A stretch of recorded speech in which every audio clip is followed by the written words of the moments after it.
My name is Hala Khouri. I'm one of the founders of Off the Mat Into the World. In addition to being a yoga teacher, I'm a somatic counselor and I'm a mother of two. And that has definitely been informing for me what well-being is. For a lot of my life, I thought well-being was about eating right and exercise and taking vitamins, and it is about all those things, and I do all those things. At this stage of my life, though, I'm thinking about it a little bit differently, and I'm realizing that well-being is really about relationships. And as a trauma therapist, what I see with my clients and those grappling with the most trauma is that the biggest thing they lack is community, and the biggest thing they struggle with is isolation. And we can do all the self-care practices in the world, but if they don't include connection and community, they kind of become like Band-Aids.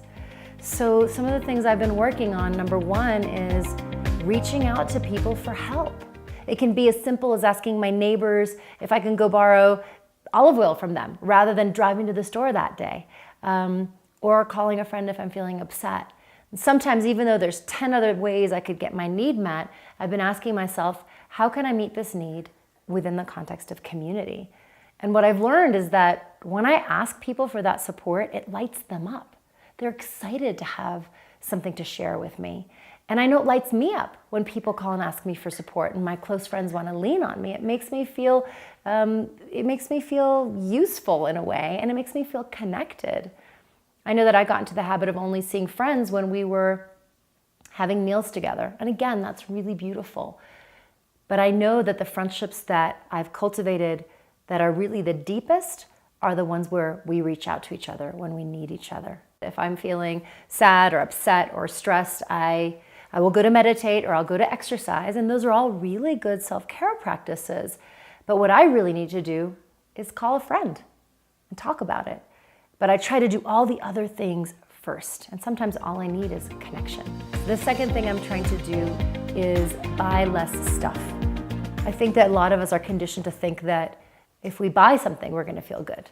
And I know there's often, late nights I'm a little lonely or bored, and I'll just get on Amazon.com and maybe I'll just buy a skirt or something.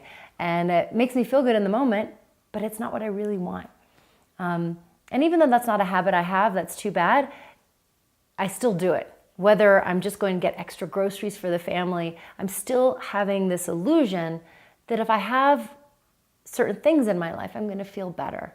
Another thing that I've been working on is really feeling into my own being, what it means to value who I'm being rather than what I'm doing. And I get to do a lot of great stuff in my life. I feel so lucky that my work is really my heart's work. And even with that, I have to be careful not to identify what I'm doing with who I am. And my husband said this to me lately. He's like, I don't need you to do more. I just want you to be more present. And at first I was very defensive. I am really present, and everything I'm doing is about presence. But it's about slowing down. And the only way the world is going to change is if we recognize our interdependence. So I challenge you to make a commitment to think about what's one or two things that you can do that shows that you're going to value relationship over everything.